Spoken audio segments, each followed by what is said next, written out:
Hello.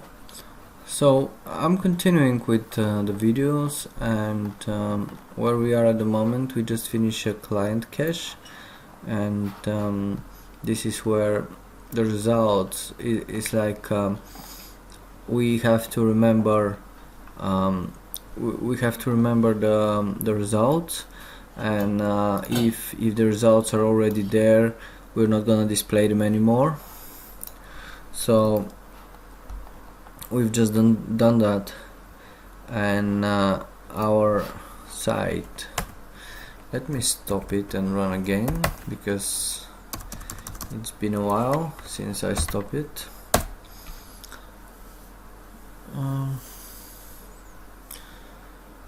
Now this is the site working, and if we want more results, we just press more, and the more results come.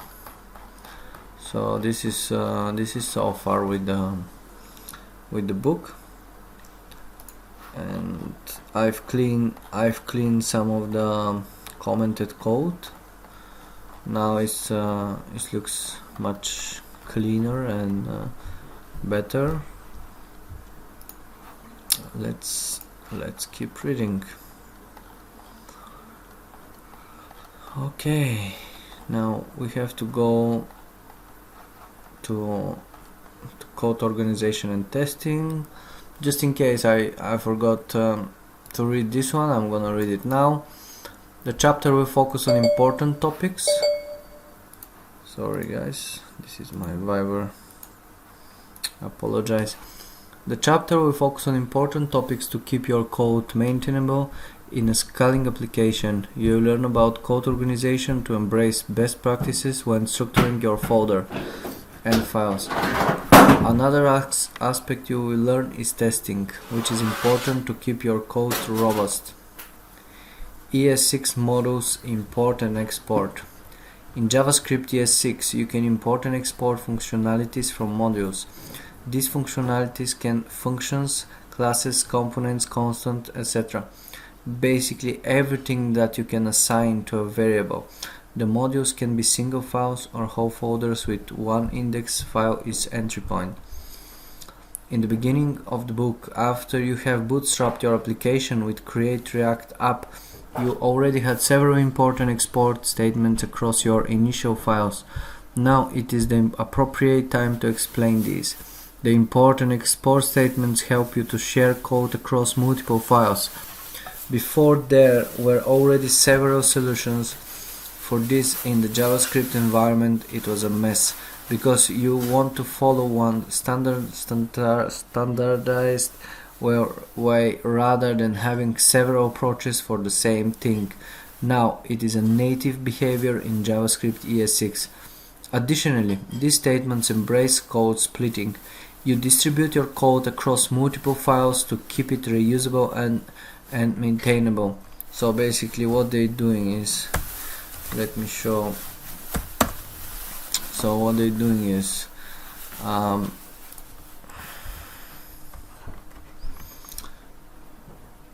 they put you're creating few modules, and these modules are reusable across your site or across your application.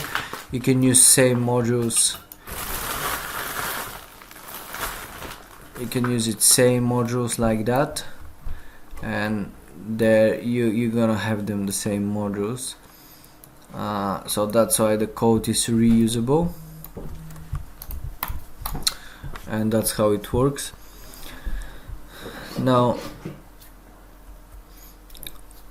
let me see if I'm still filming. Okay, it was a mess because you would want to follow one standardized way rather than having several approaches for the same thing. Now it is a native behavior in JavaScript ES6. Additionally, these statements embrace code splitting. You distribute your code across multiple files to keep it reusable and maintainable. Sorry for repeating myself, I just forgot where I was. The former is true because you can import the piece of code in multiple files. The latter is true because you have one single source where you maintain the piece of code. Last but not least, it helps you to think about code encapsulation. Not every functionality needs to get exported from a file. Some of these functionalities should only be used in the file where they have been defined. The exports of a file are basically the public API to the file. Only the exported functionalities are available to be reused somewhere else. It follows the best practice of encapsulation. But let's get practical. How do these import, get and export statements work? The following examples showcase the statements by sharing one or multiple variables across two files. In the end, the approach can scale to multiple files and could share more than simple variables. You can export one or multiple variables. It is called a named export. Okay, that's how they do. They export the variables, export first name and last name. That's how you get out of the encapsulation, and import them in another file with a relative path to the first file. So they import it from that file and they import these variables straight away. Easy. You can also import all exported variables from another file as one object. Import all as person from that file. Okay. Imports can have an alias. It can happen that you import functionalities from multiple files that have the same named export. That's why you can use an alias. Now they import first name as foo from and console log foo. Okay. Last but not least, there exists the default statement. It can be used for a few use cases: to export and import a single functionality, to highlight the main functionality of the exported API of a module, to have a fallback import functionalities. Okay, I don't think this is something very important. And here the imported name can differ from the exported default name. You can also use it in conjunction with the named export and import statements. Const person, export first name, last name, export default person. Okay. In named exports, you can spare additional lines and export the variables directly. Export const first name equal to Robin.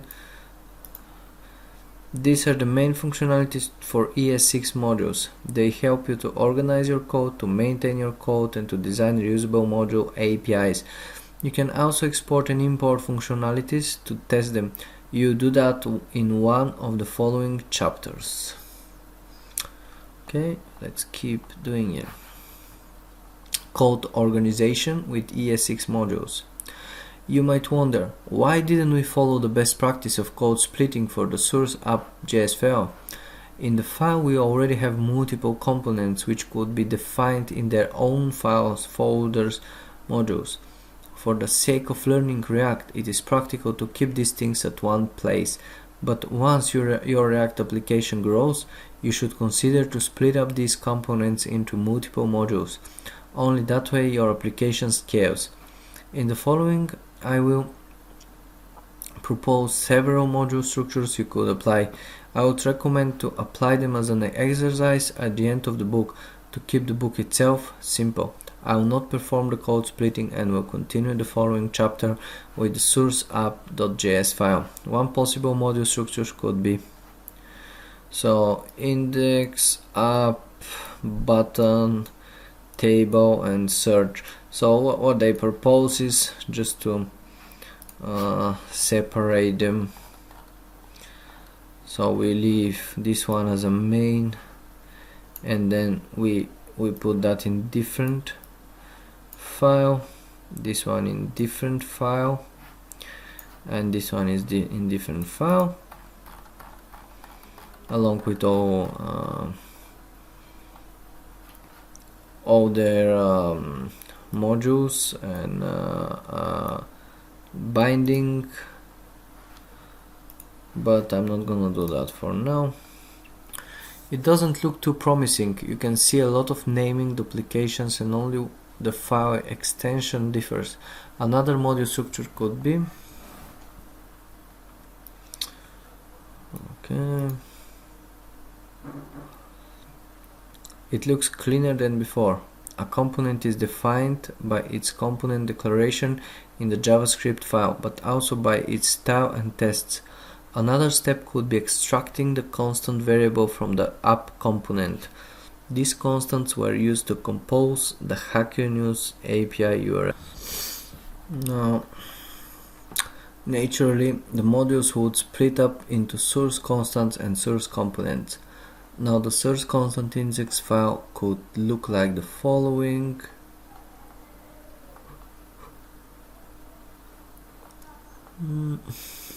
Okay, I'm not gonna change anything now. This is just code playground. But what's behind the index.js file naming? The convention was introduced in the node.js world. The index file is the entry point to a module. It describes the public API to the module. External modules are only allowed to use the index.js file to import shared code from the module. Consider the following made-up module structure to demonstrate it. Okay. The buttons folder has multiple button components defined in its distinct files.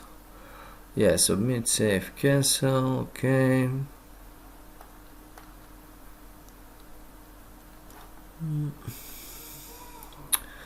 Now the source by going with this constant. Okay, this only examples about refactoring, best practices. Let's keep with the book. Component interface with prop types. You may know TypeScript or Flow. To introduce a type interface to JavaScript, a typed language is less error prone because the code gets validated based on its program text. Editors and other utilities can catch these errors before the program runs. It makes your program more robust. React comes with a built-in type checker to prevent bugs. You can use prop types to describe your component interface. All the props that get passed from parent component to a child component get validated based on the prop types interface assigned to the child component. The chapter will show you how you can make all your components type safe with prop types. I will omit the changes for the following chapters because they add unnecessary code refactoring, but you should keep and update them along the way to keep your components interface type safe. Initially, you can import prop types. You have to be aware of your React version, because in React version 15.5 the import changed. Check your package.json for your React version. If it's 15.5 or above, you have to install an independent package.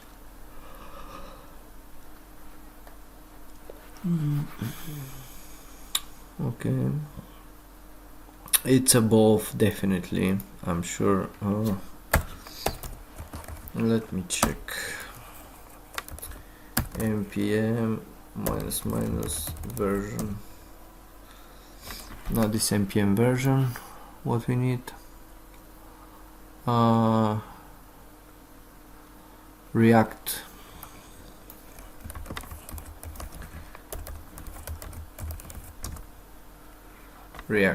Oh, this is not the way. How to check my React version. This is easy one. I agree with everything.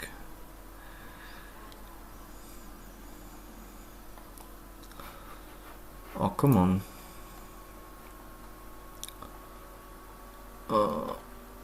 Then we can verify React version directly using package.json. Okay, is 17.0.1. That's the one. So they said if it's 15 above, you have to install an independent package. That we're gonna do now. I'm just gonna stop the website for a second.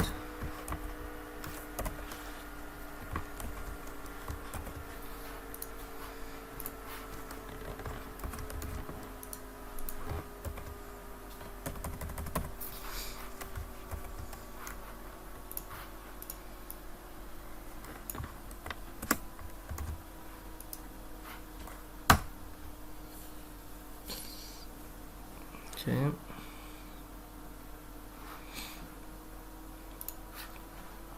If your version is 15 or below, you can use already. Yeah, no, thank you.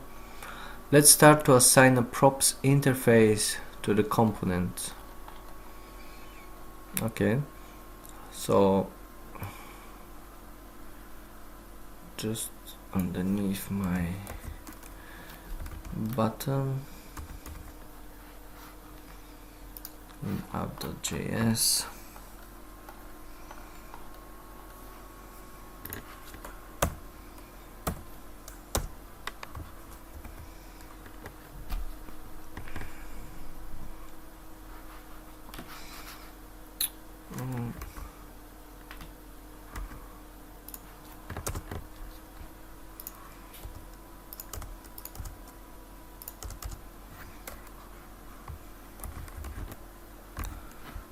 Okay.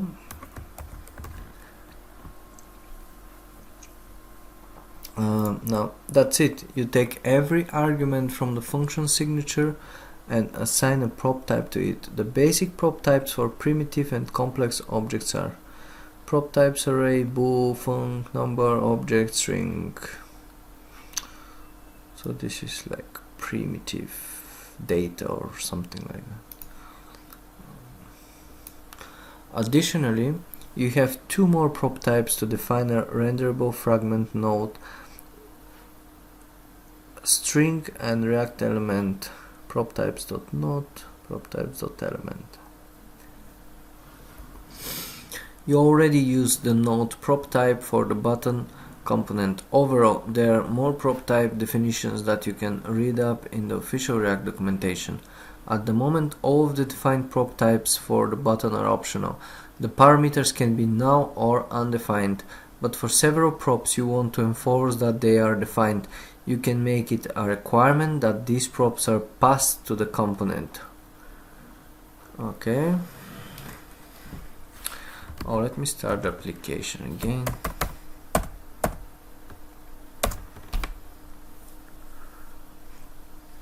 Just to make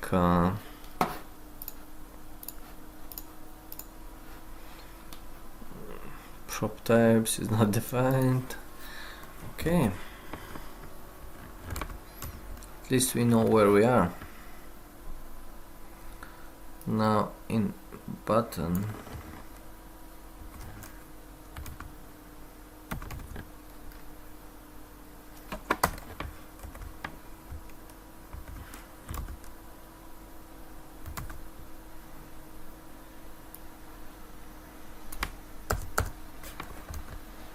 and the children.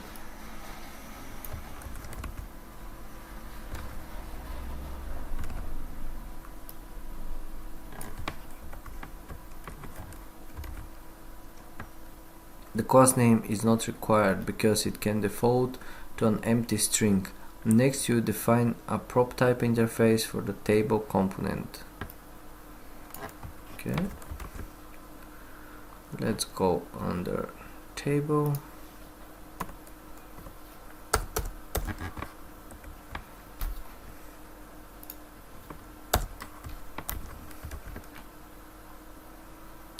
You can define the content of an array prop type more explicit.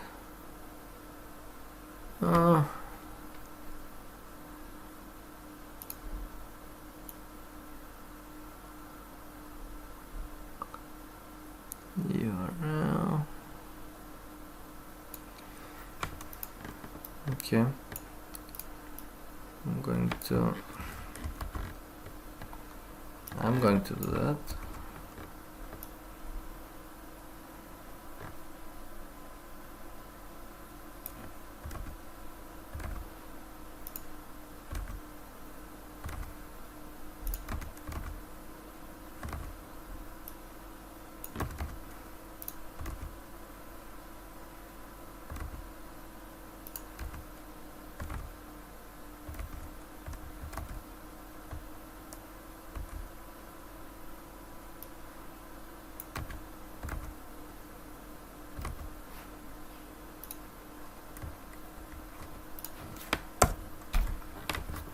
Okay. Only the object ID is required because you know that some of your code depends on it. The other properties are only displayed, thus they are not necessarily required.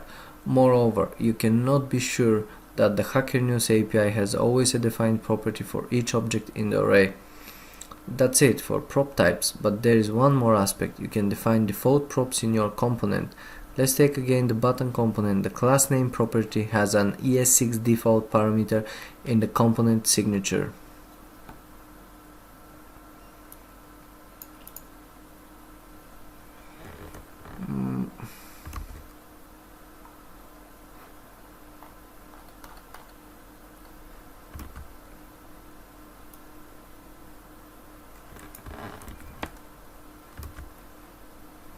Okay, let's replace it.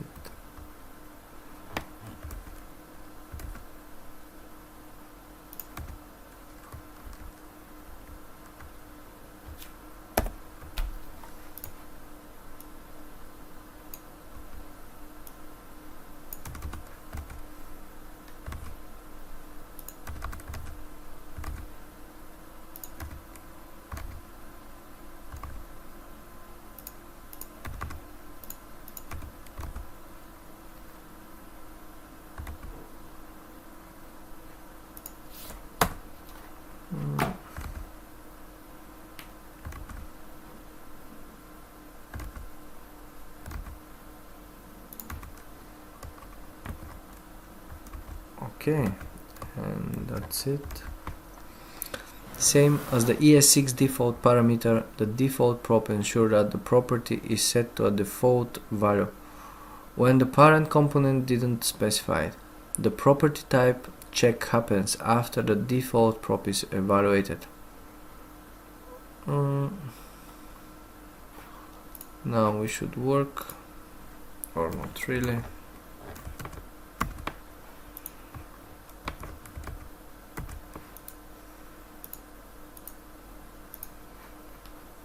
Line prop type is not defined.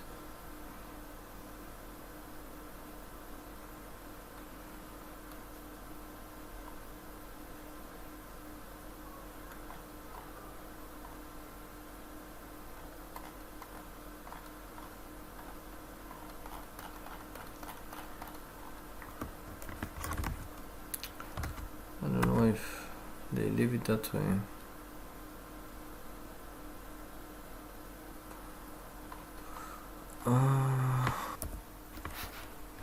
Now, prop types.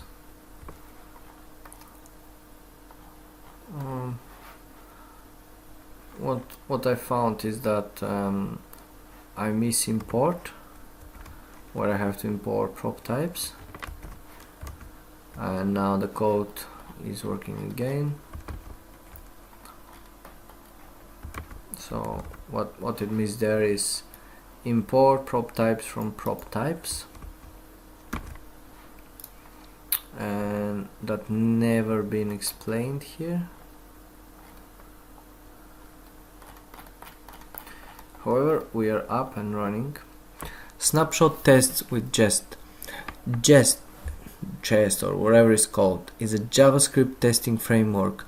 At Facebook it is used to validate the JavaScript code in the React community. It is used for React components test coverage. Fortunately, Create React app already comes with Jest.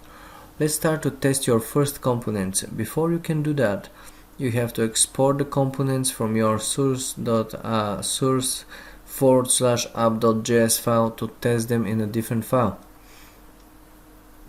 Now we're gonna export our components.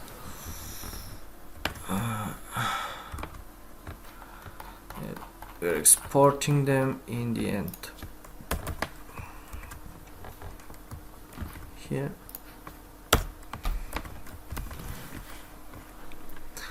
In your app.test.js file, you find the first test. It verifies that the app component renders without any errors. Now we have to do that app.test.js file. Oh, we have it already. Okay. Import.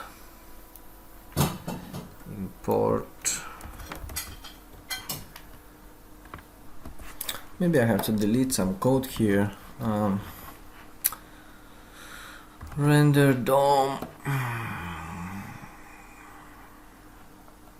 looks a bit different.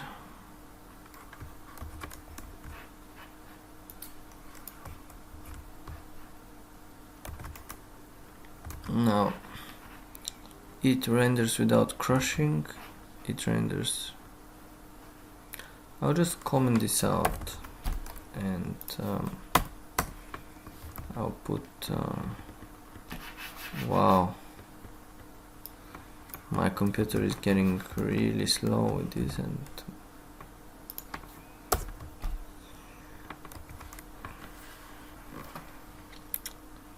okay. You can run it by using the interactive create react app script on the command line npm run test. Now I'm just gonna pop another PowerShell.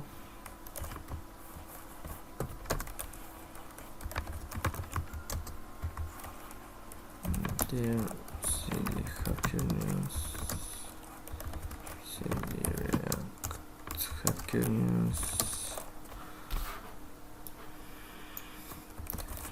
CD Hacker News. Dear. Okay, we are in the proper folder. Now I can run the test.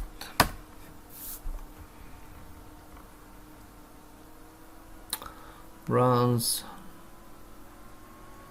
Okay, renders without crushing, test suites, one passed, one total, snapshot, time, run all test suites related to change files. Yeah, it runs. Now, Jest enables you to write snapshot tests. These tests make a snapshot of your rendered component and run this snapshot against future snapshots. When a future snapshot changes, you will get notified during the test. You can either accept the snapshot change because you changed the component implementation on purpose, or deny the change and investigate for an error. Just stores the snapshots in a folder. Only that way it can show the difference to future snapshots. Additionally, the snapshots can be shared across teams. You have to install an utility library before you can write your first snapshot test. Okay. Let me install that utility.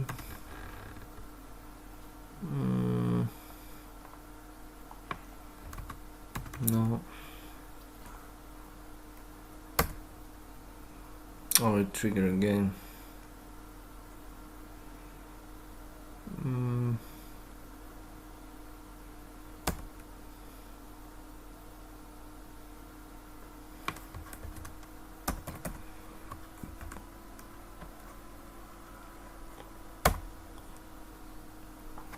Okay.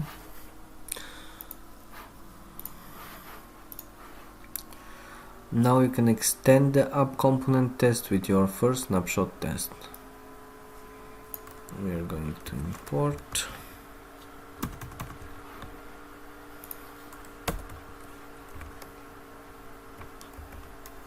Whoops.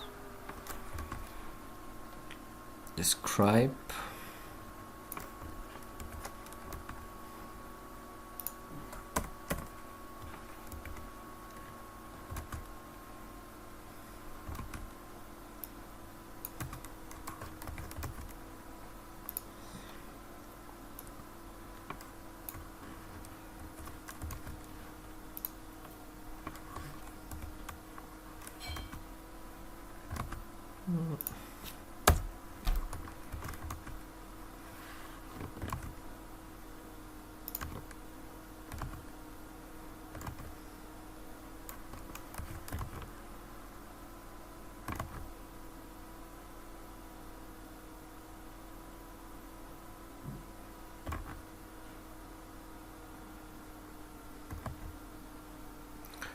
Let expect. Okay, that's how it looks good for me. Now we should be alright. Run your test again and see how the test either succeed or fail. They should succeed. Once you change the output of the render block in your app component, the snapshot test should fail. Then you can decide to update the snapshot or investigate in your app component. Let's add more tests for our independent components. First, the search component. Okay, let's make that test now, which we just implement. I'm running the test.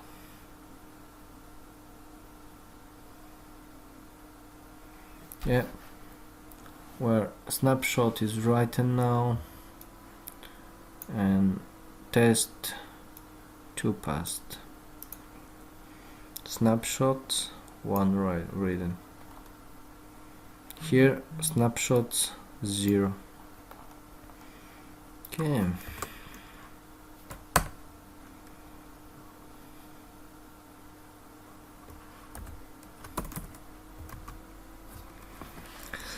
Now in apps we continue growing our tests. We're importing search now. Describe search. So this is first describe, and then we do the second describe.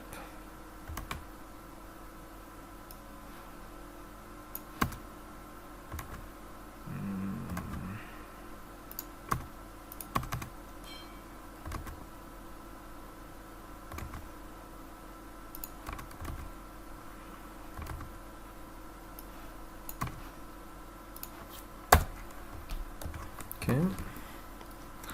Second, the button component. We have to import the button first. We're doing it here. And now we describe it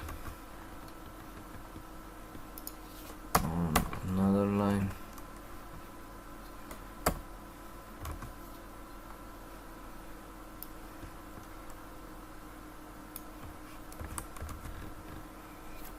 So we are here like testing everything.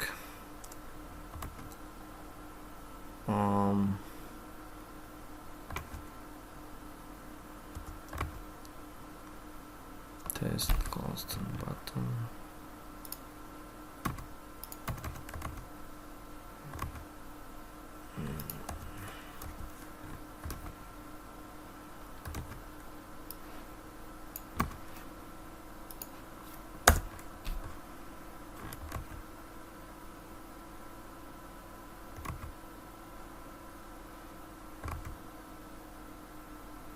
Yep. Just want to make sure I'm doing the right indentation. Last but not least, the table component. Okay, we import the table now.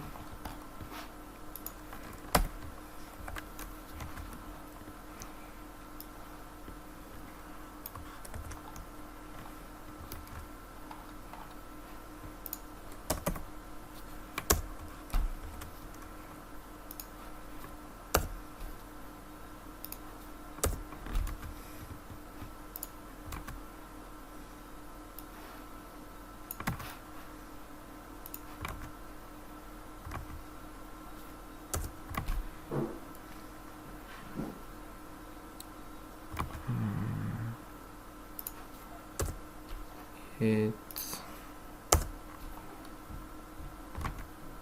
test bum bum let 3 expect, and we just close the brackets here.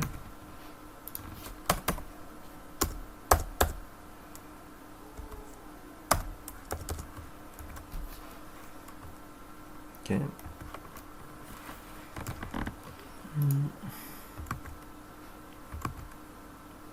What?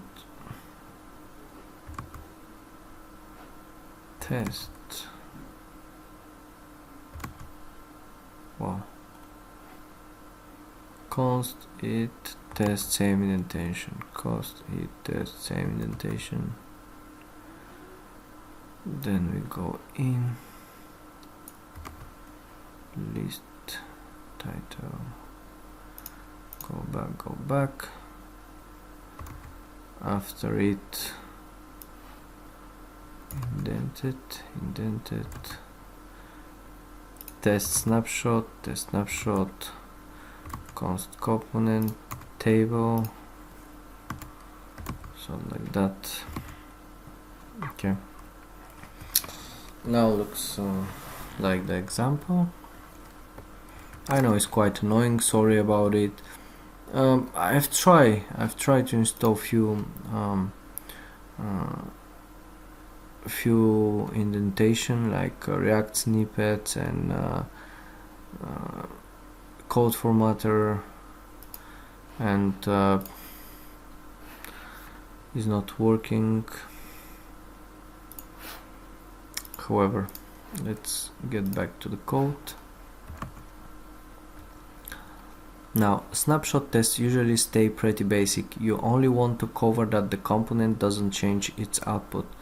Yeah, so basically what's happened here is, and I was learning that in the college, when you have like tests or test driven development, TDD, you should write the tests, and when you're getting you change something in your code, or you, let's say, you try to make new feature, or you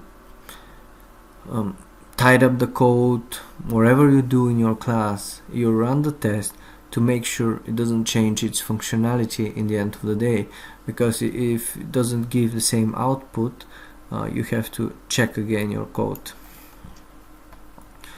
You only want to cover that the component doesn't change its output. Once it's changed output, you have to decide if you accept the changes.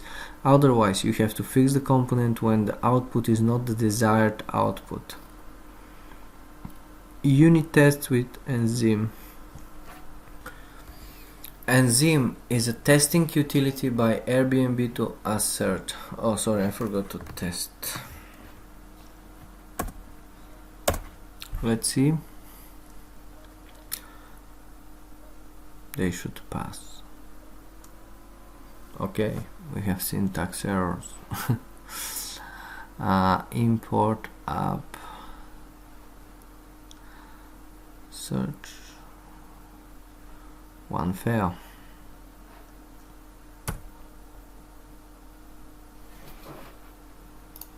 Very well, maybe I didn't save the code. Let me check again.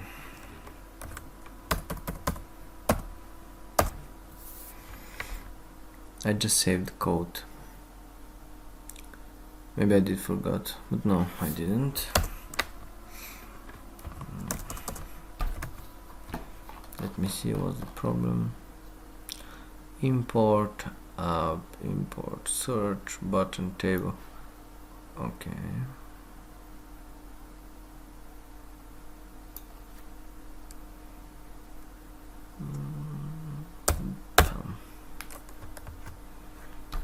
Let's try to do now.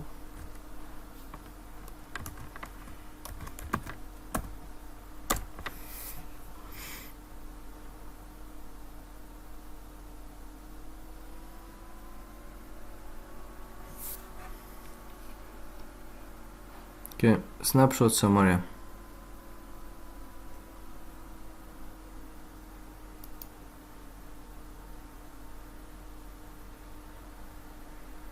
One pass, one total.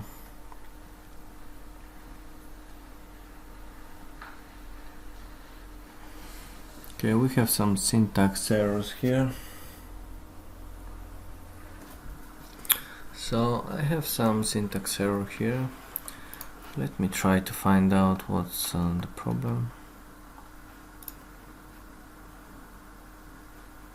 Maybe.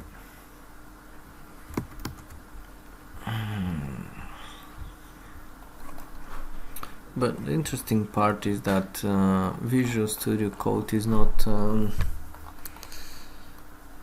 saying anything, and actually I have problems. React DOM button and print warning node modules runtime development. Here is a console error.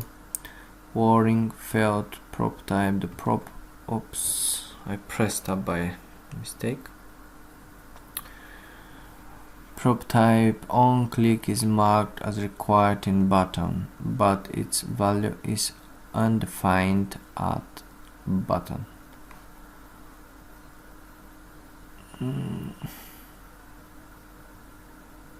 Prop type. Prop type, the prop on dismiss, property on dismiss is marked as required in table, but its value is undefined. Okay, now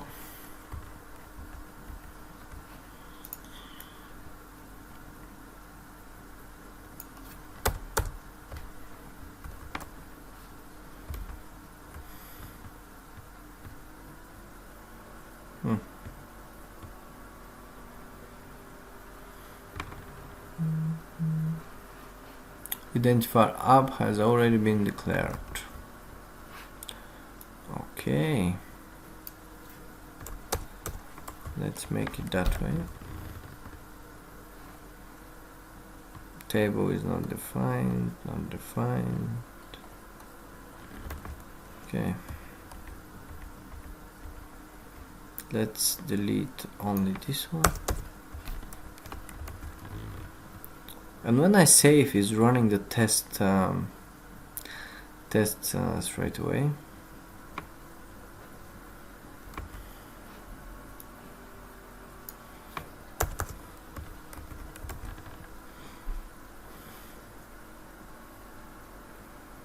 Eight pass, 8 total. 4 pass, 4 total.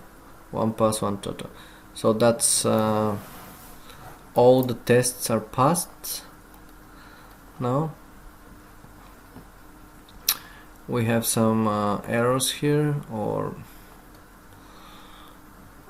it's console error, which I'm not gonna worry about, because as every developer, if it's working, don't touch it. So 4 pass, 4 total, 8 pass, 8 total, 1 pass, 1 total. That's what it's all matter for me. And let's see the next chapter. Enzyme. Let's install Enzyme.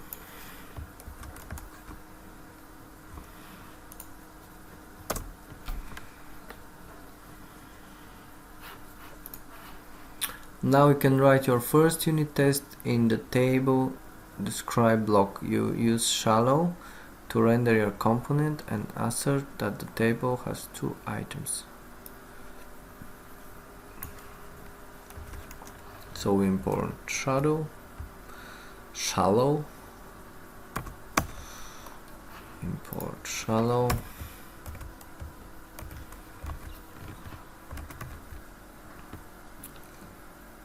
Now we just gonna put that underneath of table,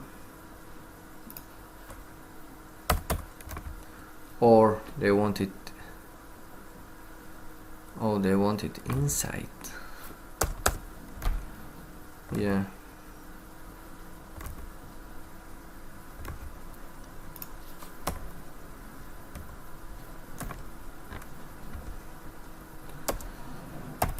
Let me just comment it that enzyme tests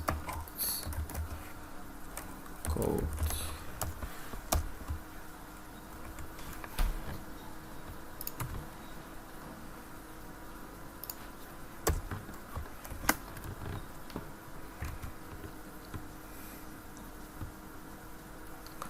Now, shallow renders the component without child components.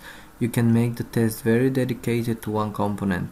Enzyme has overall 3 rendering mechanisms in its API. You already know shallow, but there also exist mount and render. Both instantiate instances of the parent component and all child components. Additionally, mount gives you more access to the component lifecycle methods, but when to use which render mechanism. Here's some rules of thumb. Always begin with shallow test. If component did mount or component did update should be tested, use mount. If you want to test component lifecycle and children behavior, use mount. If you want to test children rendering with less overhead than mount and you are not interested in lifecycle methods, use render. I think, to be honest, I'm just gonna put it as a comment here.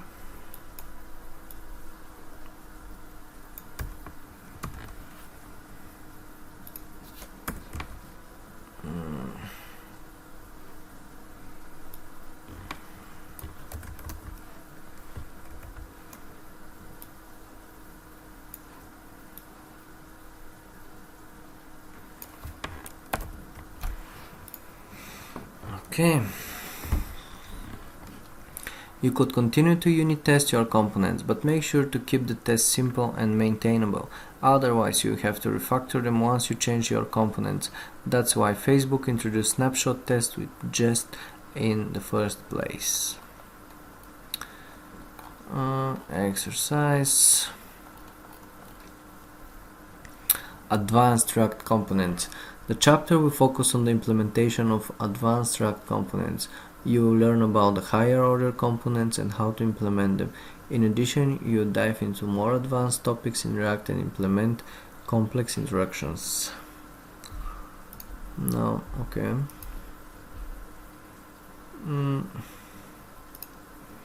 Let me check if tests run. I know we have some warnings. One fail. Why? Shows 2 items in the list. Okay, that enzyme test code fail. Enzyme expects an adapter to be configured, but found none. To configure an adapter, you should call enzyme.configure adapter new adapter before using any of enzyme's top level API, where adapter is the adapter corresponding to the library currently being tested. For example, import adapter from enzyme.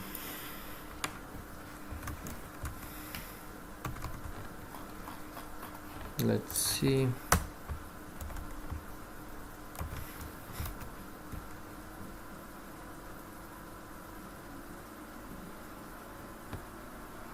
Cannot find model enzyme adapter React 15 from source app.test.js. Import adapter from enzyme. Add resolve module. Okay.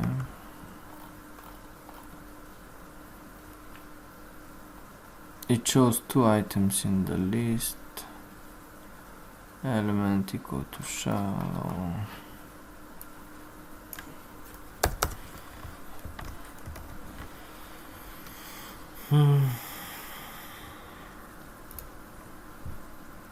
So 1 fail here.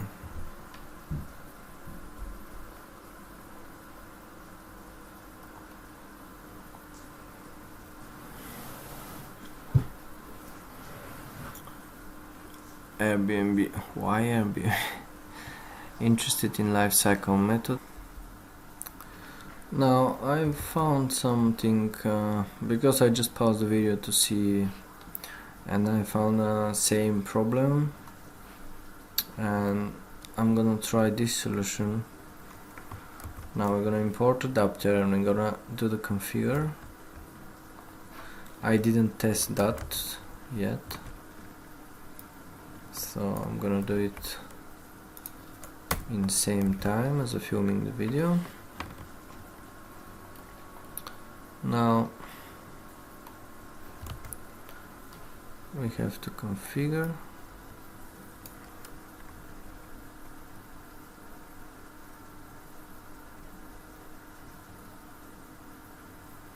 Import adapter for Zim.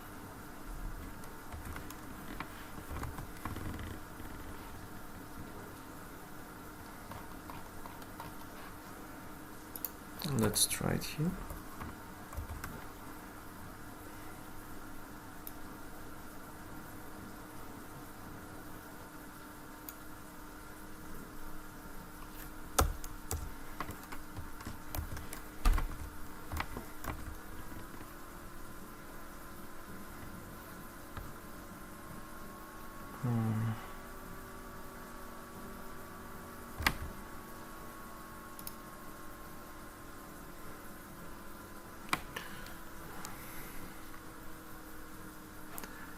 Import, had to change it to import adapter from enzyme adapter React 16 before tutorial, yeah, like something which I'm gonna put in Zim. Okay.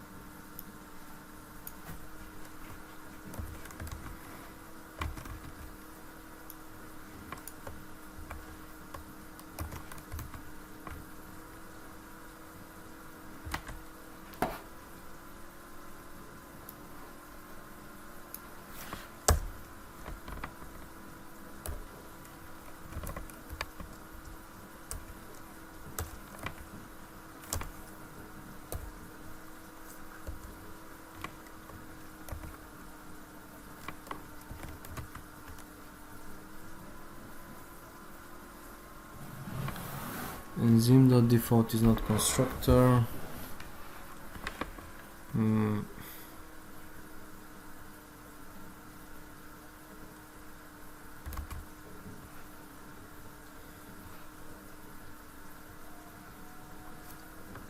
Enzyme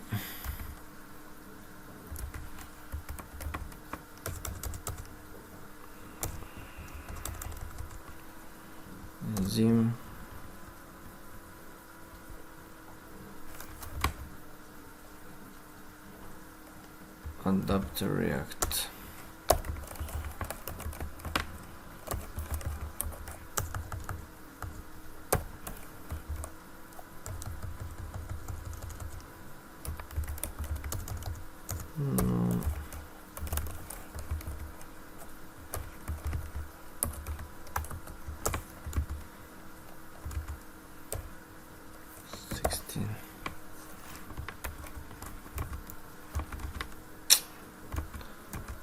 Wow.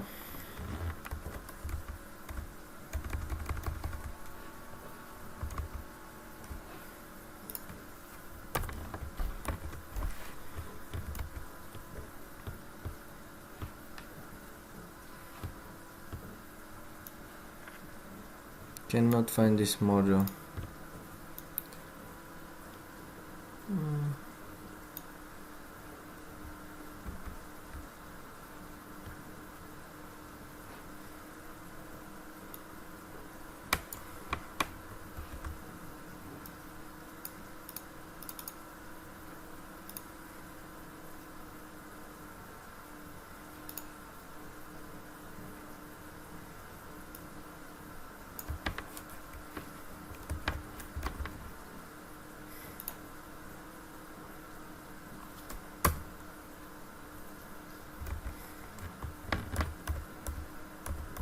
Okay.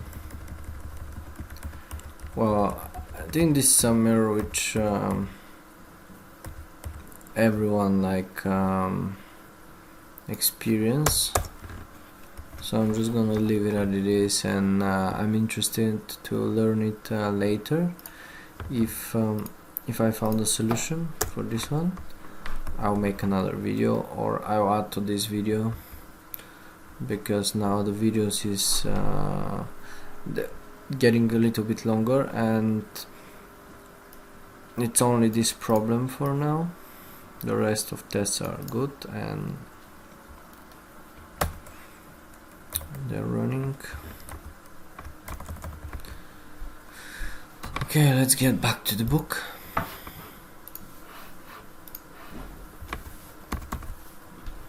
Advanced React components. The chapter will focus. You will learn about higher order components and how to implement them. In addition, you dive into more advanced topics in React and implement complex interactions. Ref, a DOM element. Sometimes you need to interact with your DOM nodes in React. There, the ref attribute gives you access to a node in your elements. Usually that is an anti-pattern in React, because you should use its declarative way of doing things and its unidirectional data flow. But there are certain cases where you need access to the DOM node. The official documentation mentions 3 use cases: to use the DOM API, focus, media, playback, etc. To invoke imperative DOM node animations, to integrate with third-party library that needs the DOM node. Let's do it by example with the search component. When the application renders the first time, the input field should be focused. That's one case where you would need access to the DOM API. Let me see, I'm still filming. Yeah. This chapter will show you how it works, but since it's not very useful for the application itself, we'll omit the changes after the chapter. You can keep it for your own application if you want. In general, you can use the ref attribute in both functional stateless components and ES6 class components. In the example of the focus use case, you need a lifecycle method. That's why I will first show you the approach of using the ref attribute with an ES6 class component. The initial step is to refactor the functional stateless component to an ES6 class component. Now, let's see. Let's copy this one.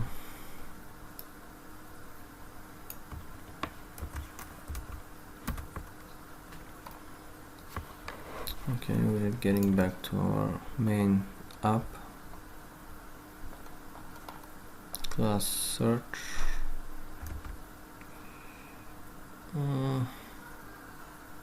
Yeah, they're implementing class and render again.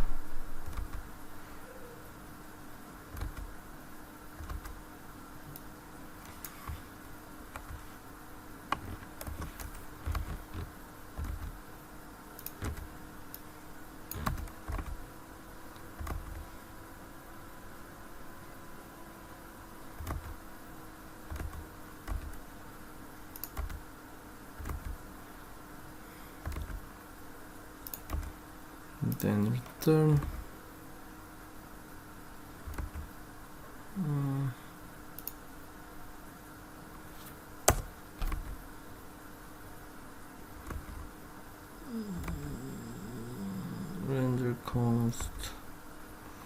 Render cost value back, and return is here. Okay.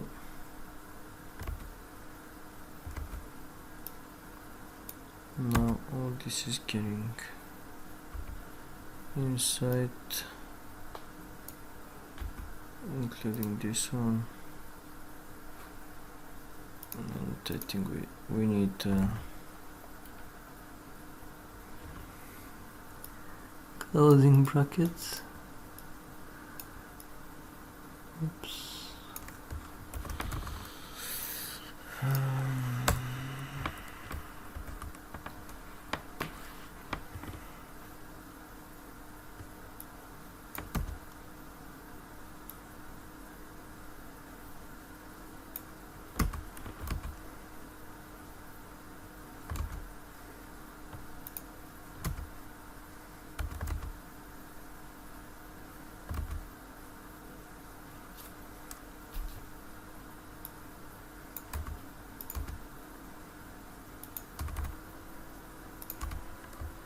Okay.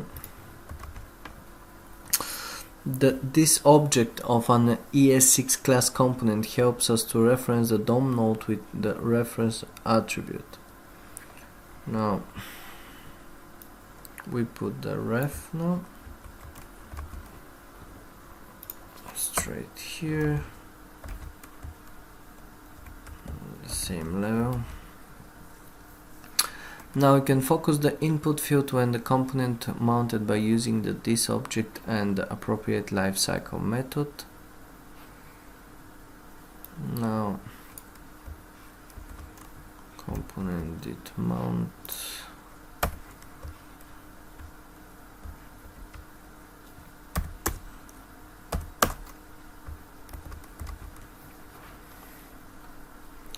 The input field should be focused when the application is rendered. That's it basically, but how would you get access to the ref in a functional stateless component without the this object? The following functional stateless component demonstrated. Now let input just before the return, and then we put this one here.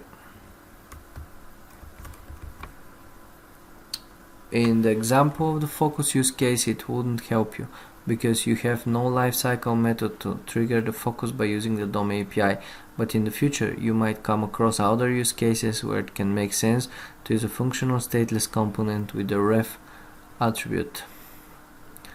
Loading. Okay, let me test this one first.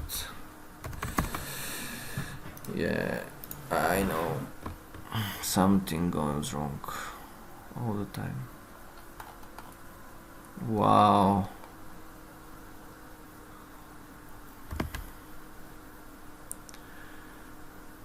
Okay. It starts from here.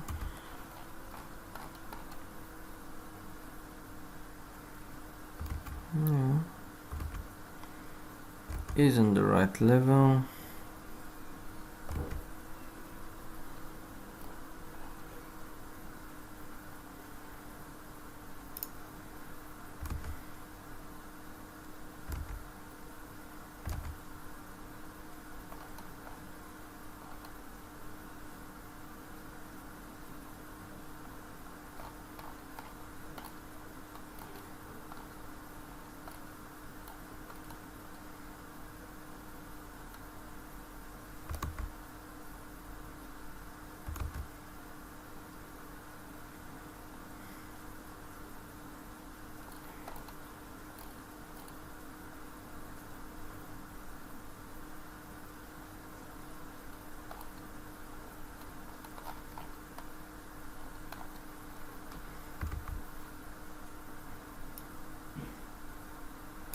Yeah, they change it here,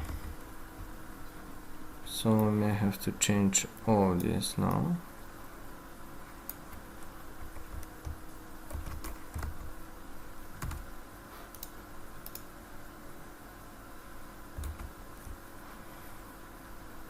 It's working.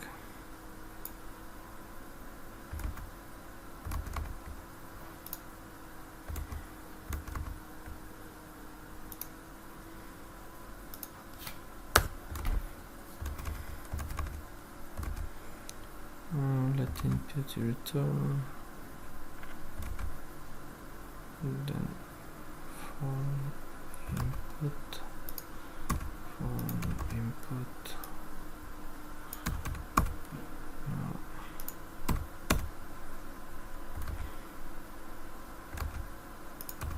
button, whoops, children, button form. Okay, now it's all working, even though this changes doesn't make really sense. But now let's get back to the application. You might want to show a loading indicator when you submit a search request to the Hacker News API. The request is asynchronous and you should show your user some feedback that something is about to happen. Let's define a reusable loading component in your source app.js file. Yeah, that sounds very good. Const loading. Where I'm gonna put it? I'm just gonna put it somewhere here.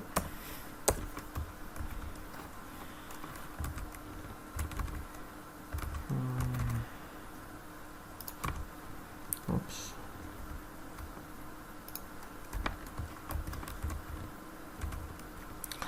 Now you need a property to store the loading state.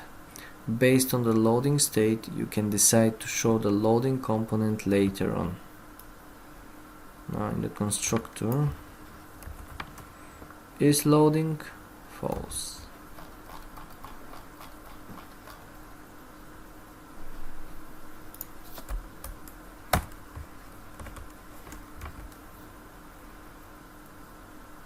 The initial value of that property is false. You don't load anything before the app component is mounted. When you make the request, you set a loading state to true. Eventually, the request will succeed and you can set the loading state to false. Yeah. Now, let's implement it.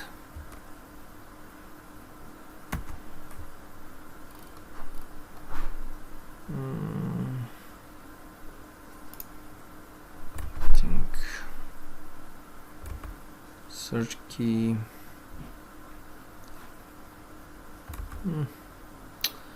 Yeah, results. So should be somewhere here. Oops.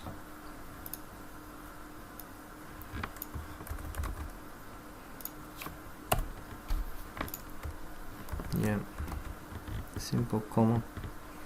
Now fetch search. Let me take it all.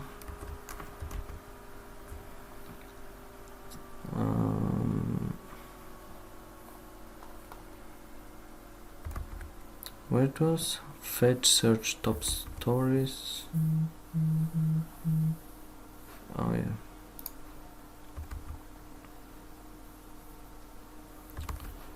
This dot state.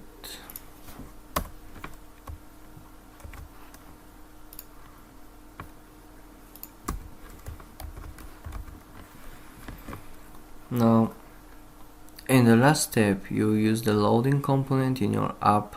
A conditional rendering based on the loading state will decide whether you show a loading component or button component. The later one is your button to fetch more data. Now they add it here in the render.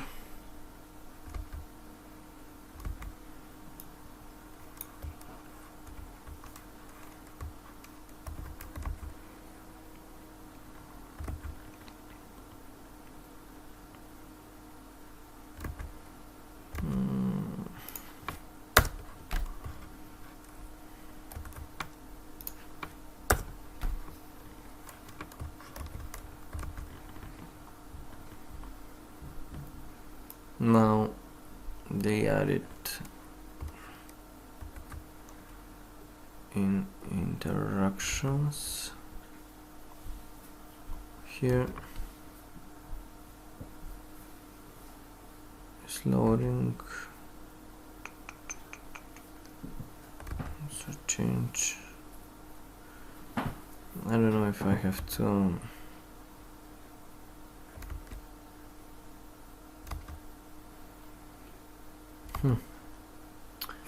Search key, yeah, probably I have to. Button.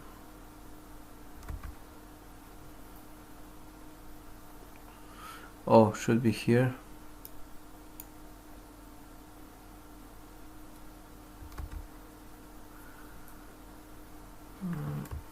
Yeah.